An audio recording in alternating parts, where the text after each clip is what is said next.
Okay na. Kasi ganito yan, employment per se, if anyone applies for work in the university, they have to go through the same process. Like they have to submit to the HR resume and all the requirements. Normally, we post the school posts job advertisements, yung HR in particular. And so, in the job advertisement, there are qualifications and there are other requirements for parang qualification and basic requirements for an applicant. Definitely, if an applicant sees himself or herself as fitting to the qualification, then he would submit the application. So it's through the HR. So like when we hire teachers, we post the qualification, and then teachers from different universities from other outside the SAL will be submitting application, and they will be called for say an interview or and then teaching demo, and then they have to go through the same process. On that end, in any position, I don't think there's any shortcut. The thing is that they can only have an advantage if they graduate from another LaSalle school. Big sabihin, tracing the background will be easier. For example, they come from LaSalle Sobel and they want to teach here in LaSalle High School, not elementary, di ba? So, checking of the background is easier. Transfer of documents is easier because we know people from Sobel, we know people from Araneta, we know people. We can readily find a credible person to tell us about work history of the person or behavior, attitude at work. It will be easier. And again, more or less, if you have files of applicants and you see a LaSalle graduate and all that, more or less, sometimes para bang i-close parang makita mo, LaSalle talaga, I'm going to start with it first. So may advantage. But again, it's only an advantage, but it's not going to be a guarantee that the person is going to be employed. You say, what if, is a LaSallian, and the other person is not LaSallian, but the other person is more qualified to do work? At some point, it will be difficult for us to compromise quality for the sake of, for example, affinity or affiliation. So I don't, if for me, if it comes to kind of work, I would prefer qualification more than affiliation. But it could be an advantage because I will start with you. If I'm the HR and then there are again files of application, I will start with the LaSallian. I'll find out if that person fits well, then I don't have to look for other path. But then again, if the qualification does not apply to the person, then definitely I would have to look for the other application and find out who's more qualified. So, in other words, the advantage is only at the start. That, parang, diba, parang when you heard someone as I graduated from Manila whatsoever, readily think so, but I'm also from Lasal, but that doesn't mean that at the end of the day at the end of the day, you still go for quality, not for affiliation. Pero po, kunyari, yung idea po namin is not really for parang sure employment na talaga. Okay. Yung parang, ano ba? Paano sasabihin ko? Yung parang, hindi na nila kailangan talaga experience yung parang, parang hirap. Oo, mahirap, di ba? Hindi ba po possible yun na parang hindi na kailangan na interview, gano'n? Or, kasi if you're looking for teachers, kayo ba, pag narinig yung bang nasalem, yung magaling na? Hindi naman lahat, di ba? So, you're still going to evaluate your teacher based on the actual performance, not because, kasi galing nila sa Manila yan, or he's a graduate of so-and-so LaSalle School in the Philippines. But in the end, when you evaluate your teacher, it's not going to be, LaSalle to, sige, I give 5, 5, 5, 5. Still, you have to go through the details of performance, instruction, the attitude. Ganun pa rin, di ba? So, you would boil down to the basic questions. How is your teacher? Regardless of whether LaSallian or, but again, being LaSallian, you might have some compassion. Sige, I give 4 na nga kasi LaSalle graduate or LaSalle naman ito But then again, it's only that. It ends there. You will not compromise quality over because you know the person or unless you are a subjective, emotional person. But if you do evaluation like that, it's by the number you cannot be too subjective because it's by the number. You have figures. So it's difficult to be very subjective. You can be that. You can be that when you do the comments.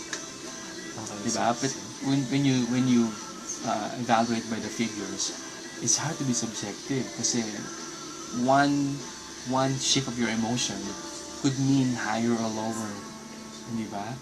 So it's not really easy to be subjective.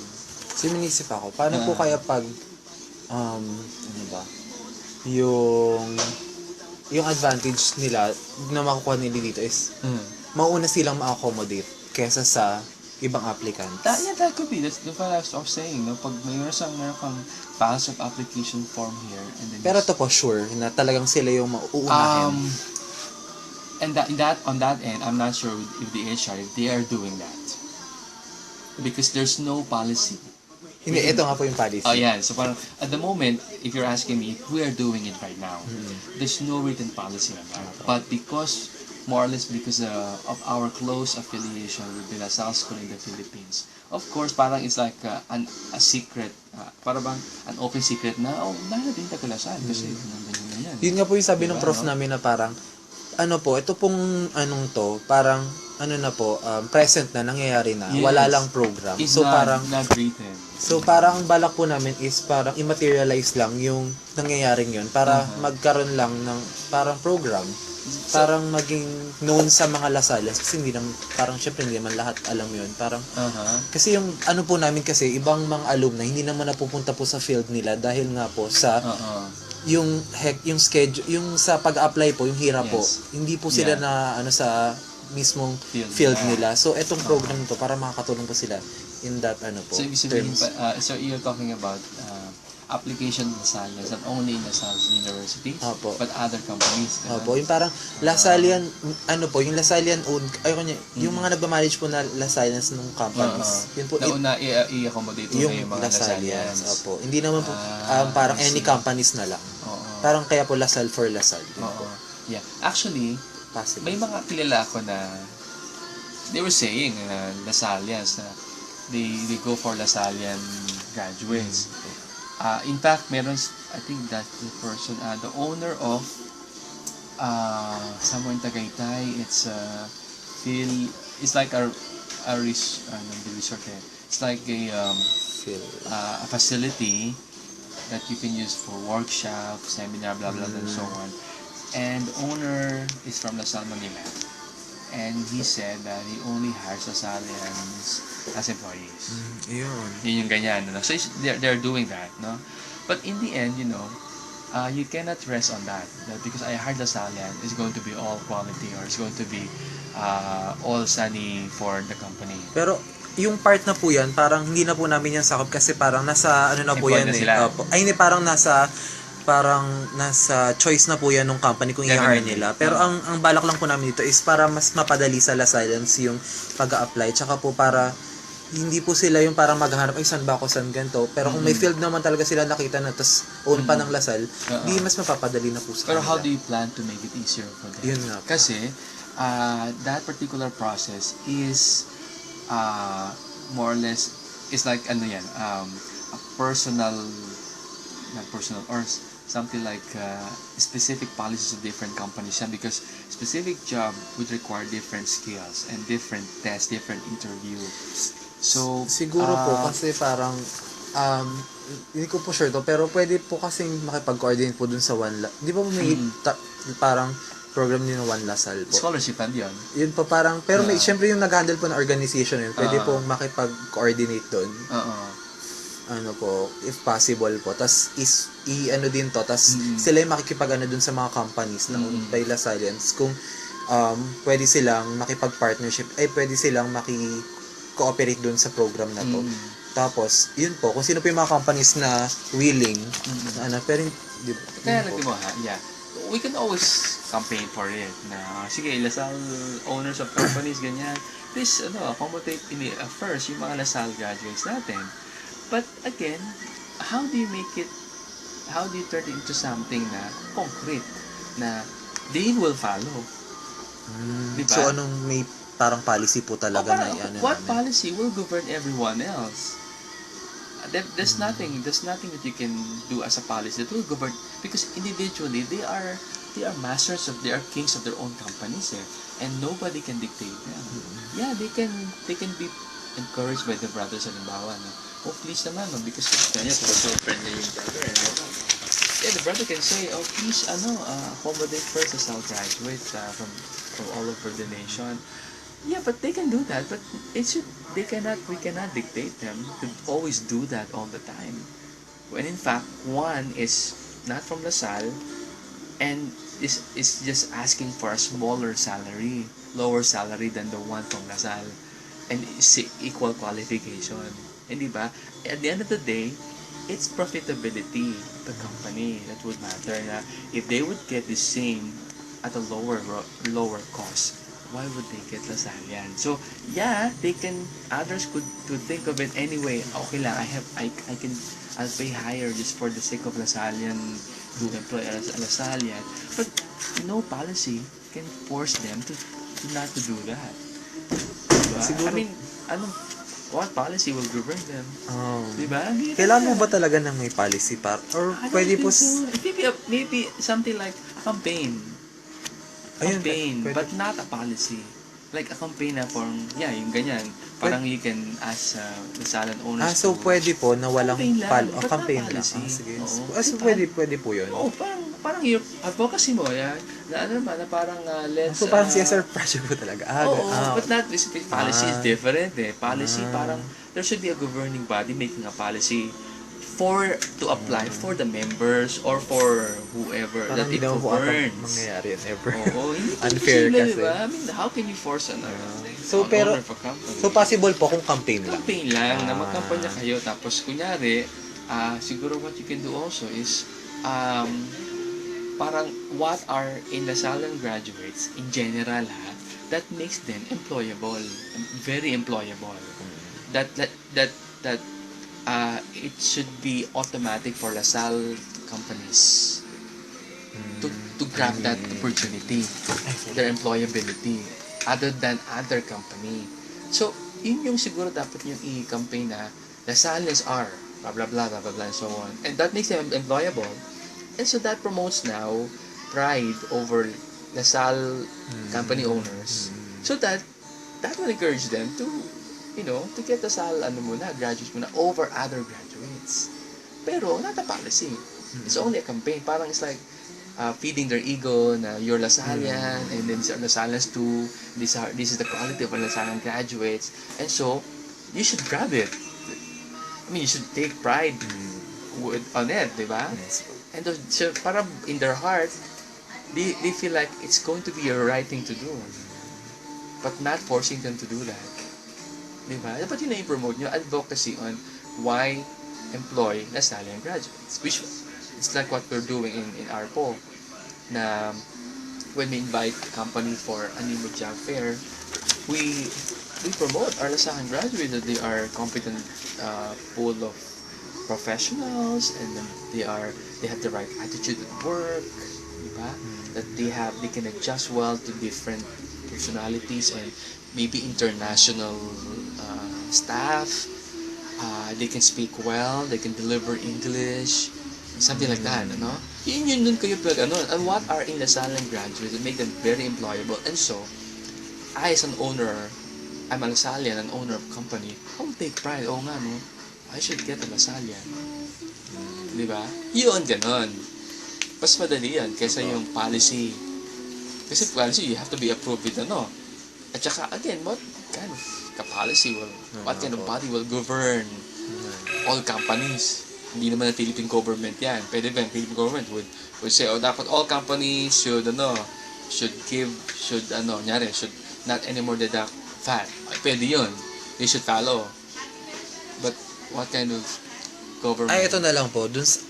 Siguro po dun sa policy part, pwede pong mai-implement yun sa alumni associations po, alumni organizations po sa bawat Lasallian schools, na parang tungkulin nila na parang i-promote din yung alumni ng Lasal dun sa mga Lasallian companies na yun. Or pwede po bang mangyari policy, I don't think so. But it could be like alam mo yung brother, kunyari, normally when a brother would write to kunyari, the superior general of LaSalle Brothers, if he writes a memo to all brothers, dear brothers, ganyan ganyan. So meron siya parang list of order, ganyan ganyan. The brothers will do that. Mga ganon. So pwede yun, but it would appear like it's it's like a request. But then again, the brothers would just anyway do it. Or kaya pwede po Ganun siya. yung alumni associations po, di ba po parang minsan kayo nagsasuggest dun sa mga alumni kung saan sila pwede mag-apply? Yeah, we have job posting from partner companies. Yun po. Oh, but suggestion lang yun. But again, it depends on the qualification of the alumni. And Pero hindi po if kayo the alumni would want to apply there. Pero hindi po kayo nakikipag-coordinate mismo na Sa- para nakikipag-arrange po ng sa mga companies na for sa alumni na mag-apply sa kanila or yung alumni na yung bahala doon.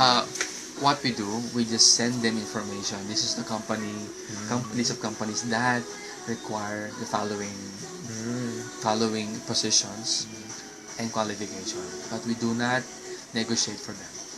Kasi Sila imagine na. you're like, every time there's a graduation, we have like 1,500 at least. Imagine us negotiating for each of them. It's going to be difficult, di ba? And what if they don't want it? The alumni do not want to apply there. So, I mean, why would we push them, di ba? So, we give them options, but it's up to them to apply. They didn't have to go through the calling, sending emails, following up. They will do that, but not us. Pero But we can counsel them. nagsuggest. We do counsel like, oh yeah, so but not very few naman would come here and then would ask for a job. Pero naka-post career. po ba yan sa portal natin? Why? Ang alin? Yan pong job postings. Yeah, we do. We sa send it portal. the email internal. We send to their individual emails. We post it over Facebook. So, pwedeng mag-post na lang kaya ng parang companies na Lasallians din. Pwede. Yun ang pwede. Yun, pwede po pwede yun. yun. So parang hand in hand when you advocating, these are the Lasallian graduate characters. Diba? And then this will be known by company owners who are Lasallians too. And then you ask them to post also job opening so that would get to the knowledge of the Lasallian graduates. And so they get connected. And so Sino po yung yung kayo po dun sa companies or sila sa companies para mag-post ng job? yung job posting, the company sends us the job posting, we post it. So kayo rin po, kayo. Kami nag-job, nagpo-post. Kumbaga, the company has their own portals of disseminating job advertisements. But we say that, but then again, we encourage them to send it through us so that our graduates would be prioritized, would eventually, because diba, sometimes first come first serve. So if this gets to the knowledge of our graduates, then they'll be the first one to apply, and they'll be the first set of pool of applicants, diba, bago yung ibang tao. So we encourage them to give us the job posting. So it will be known to the Lasallians first. So they'll be the first sets of applicants. Yun, pwede yun maging. We do that, yeah. It's happening. So pwede pong kayo yung parang magti-take part po sa campaign by kukunin niyo po lahat yung Lasallian, parang as lahat po ng We can link all the companies owned by Lasallian to our graduates. Oo, yun. Pwede So po in yun. fact, meron kaming program dyan na membership nila na Anong tawag sa program? any green and white program. So any company. Pero hindi po ba same yun ng ganito or hindi? Hindi, yung program na yon, they register to the green and white program na companies ha. So they get to view list of graduates. And so if they have any person they would like to connect with. Parang medyo close po yun dito. Actually, well, I don't know. Ang CSR naman kasi is basically advocacy lang yan eh. Dito, it's not something that you pay for. di ba? But tong sa kasi GKNY Saka hindi program, rin may parang bayad ito. mandatory. May bayad to. So if they want, kasi normally companies would look for new pool of talents, di ba? So they would want to look for a database in a university. Like they always say, can we have a copy of your list of graduates, blah blah blah, ganun, ganun.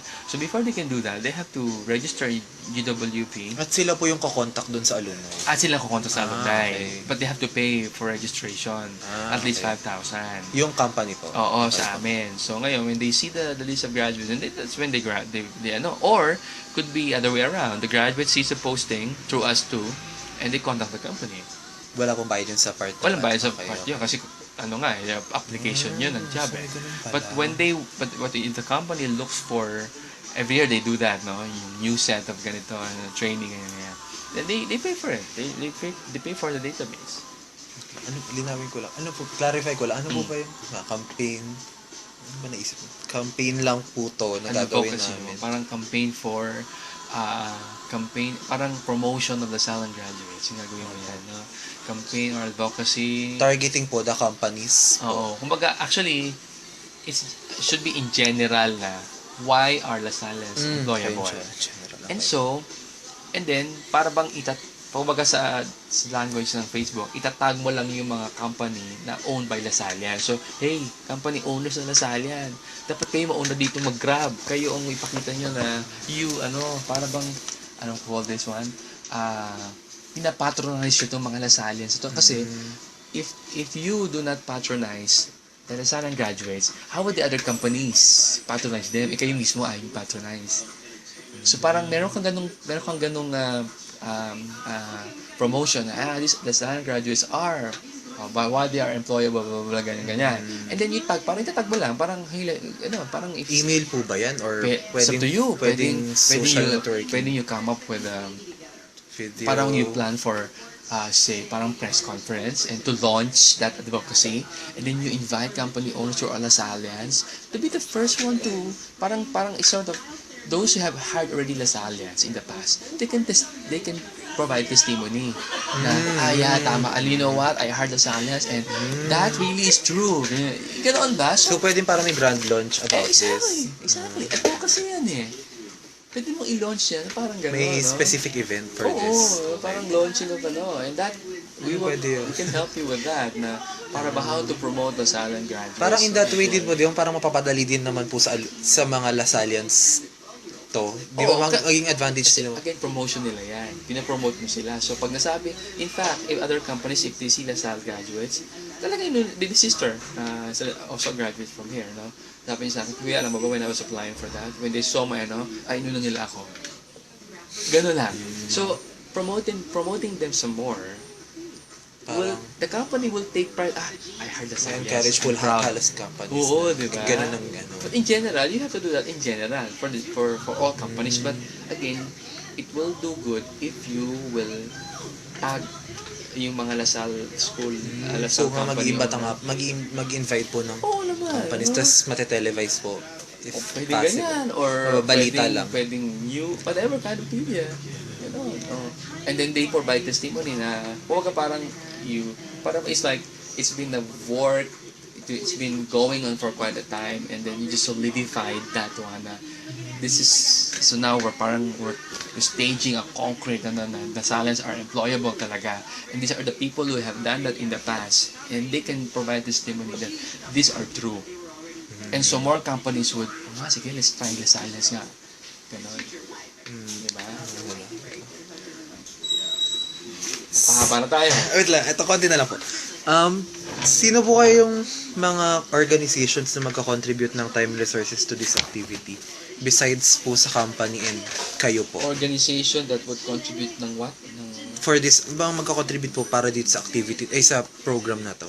Program. Aside from alumni associations po and the companies. University. University. Oo. Nyari. LaSalle Manila or... Pwedeng. LaSalle University that graduates students.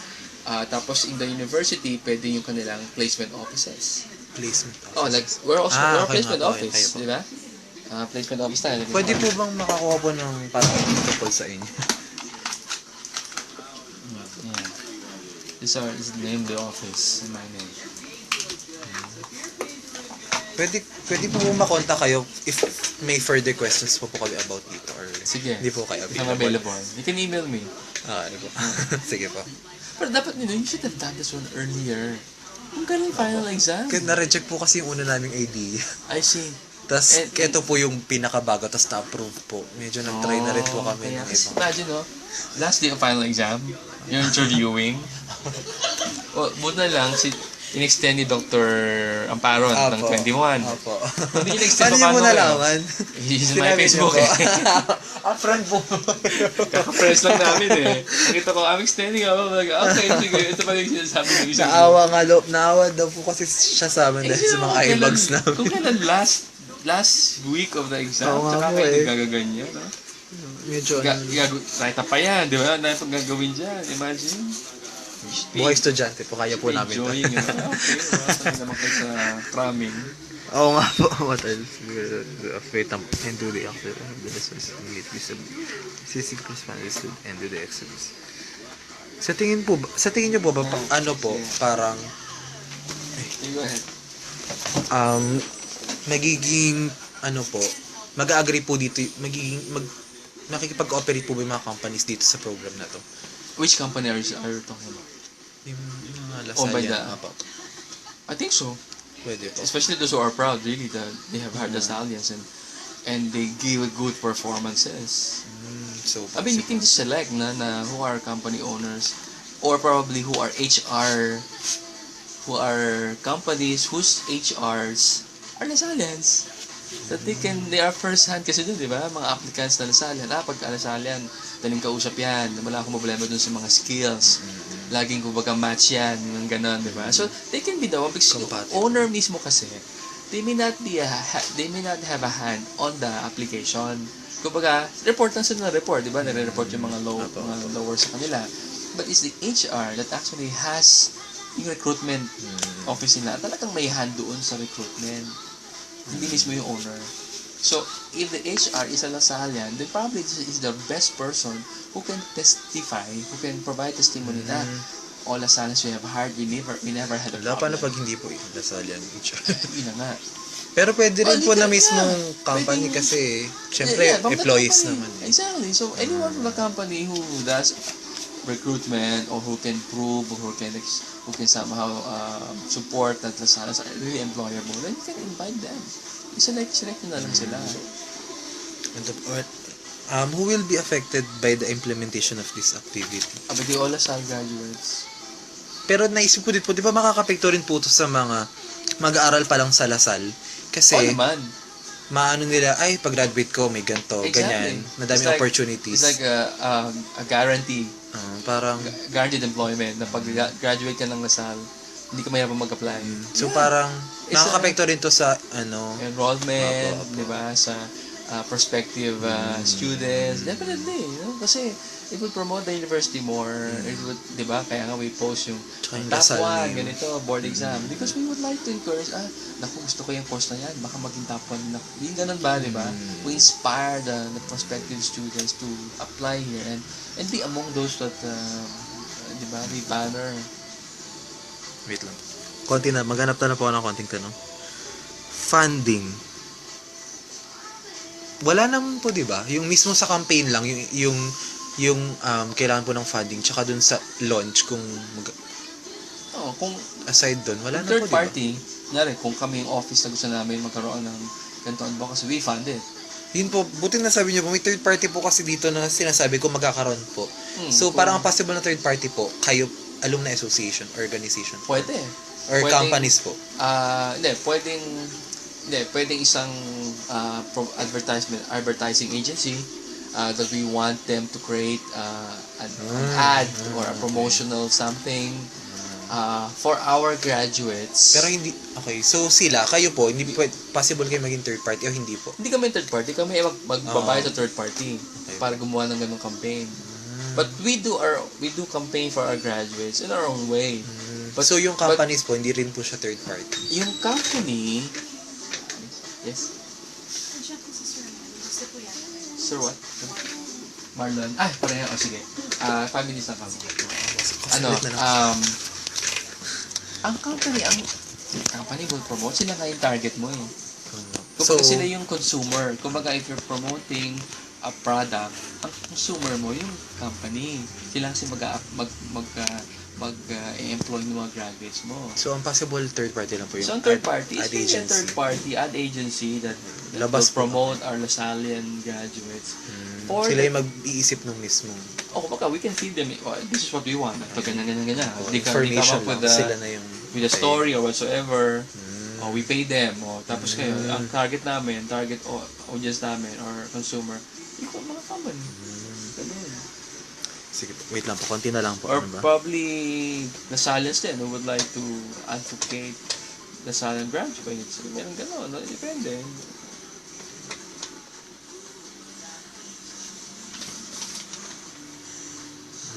What are the risk? What are the risks po of this program? Which program? Our program? Your program? Yung sa amin po. Ito pong Lasal for Lasal program. I mentioned to you already, so parang Walang assurance po. it's not a guarantee that Okay. that the companies will hire Lasallians. Still, it will boil down to matching of qualifications and skills of the graduates and general performance of the graduates in the company, diba? So, but again, it will promote employment, but yung regularization is another story. Pwedeng, you'll be ahead of the applicants and prioritize you. Pero in terms of you will stay in the job or they will keep you, it's up to you. It's up to the company. So there's no guarantee that you can be given tenure. And then again, pwedeng the company would not take it as it is na okay lang, I don't need it. I don't need all Lasallians, gano'n. Or parang they will not bite to the bait, gano'n, na promote yeah, but then again, ignore it, gano'n, diba? So it's not a guarantee that you will really get employment, but you could just promote your pride or whatever. And of course, spending money for that and then gain nothing, losses. Last na lang po. Parang itong pinaka mismong program po in general. Parang allowed naman po to, 'di ba? Na okay, possible naman po talaga mangyari. Tsaka wala naman po mababiolate na kahit anong. Ito CSR niyo. Wala naman po, 'di ba? Promotion lang naman ito eh. Unless you feed some information na not true or contradictory to the values of the university. Diba? Doon tayo magkakaproblema. So, it has to be validated muna na whatever you write on the advertisement, whatever you post, it should be somehow with the consent of the university, for example, or the brothers at large, kung malakihan tong campaign niyo. Because again, they have to agree with the contents muna. Mamaya, may nasulat ka dyan na it's not the same connotation as their connotation of the brothers particular word. So they could have their own language for that. So that you have to have it checked. Otherwise, it's okay. Diba? Eh, no. Tapos interview ginawa mo sa akin. Sorry po, ang tagal.